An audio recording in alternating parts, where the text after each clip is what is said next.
بسم اللہ الرحمن الرحیم۔ السلام علیکم، میں ہوں آپ کی ہوسٹ نور۔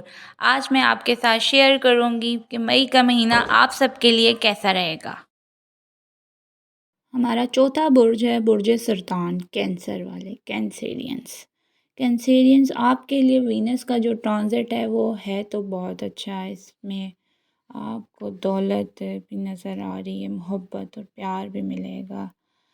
یہ چونکہ ٹرانزٹ ہو رہا ہے جیمنائی میں، وینس ویسے تو چوتھے اور 11ویں گھر کا مالک ہے، لیکن 12ویں گھر میں اس کا ٹرانزٹ ہو رہا ہے۔ یہاں پر آپ کو اپنی جو اخراجات ہیں ان پر کنٹرول رکھنا ہوگا۔ 12واں گھر چونکہ اخراجات نظر آ رہے ہیں اس میں گھر پہ ہوتے ہوئے، اس حوالے سے آپ کو تھوڑی سی فکر ہو سکتی ہے، لیکن انشاءاللہ جہاں خرچہ ہو رہا ہے اللہ تعالیٰ وہاں پہ آپ کے لیے آسانیاں بھی پیدا کرے گا۔ ایسے لوگ جو امپورٹ ایکسپورٹ کا کام کرتے ہیں، جن کی آمدن باہر کے ملک سے آتی ہے، ڈالر میں جو لوگ کماتے ہیں، فری لانسنگ کرتے ہیں، جن کے بزنس پارٹنرز ہیں، ان کے لیے تو بہتر ہوگا۔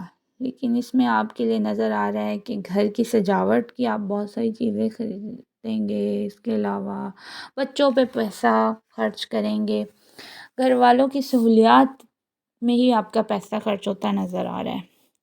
ایسے لوگ جن کی عدالت میں کوئی معاملات چل رہے ہیں تو وہاں پہ ان کا خرچہ نظر آ رہا ہے، کبھی کوئی اسپتال کا خرچ نہ ہو سکتا ہے۔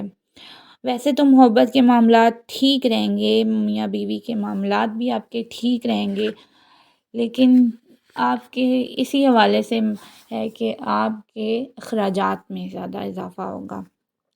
آپ کو اس طرح کی اسٹریٹجی بنانی چاہیے تاکہ آپ بیلنس میں رہ کر چل سکیں۔ تو کینسیرین ویسے تو آپ کے لیے ٹھیک ہے مائی کا منتھ، لیکن آپ اگر اپنے ایکسپینس پہ کنٹرول کر لیں گے تو آپ سب چیزوں پہ قابو پا سکتے ہیں۔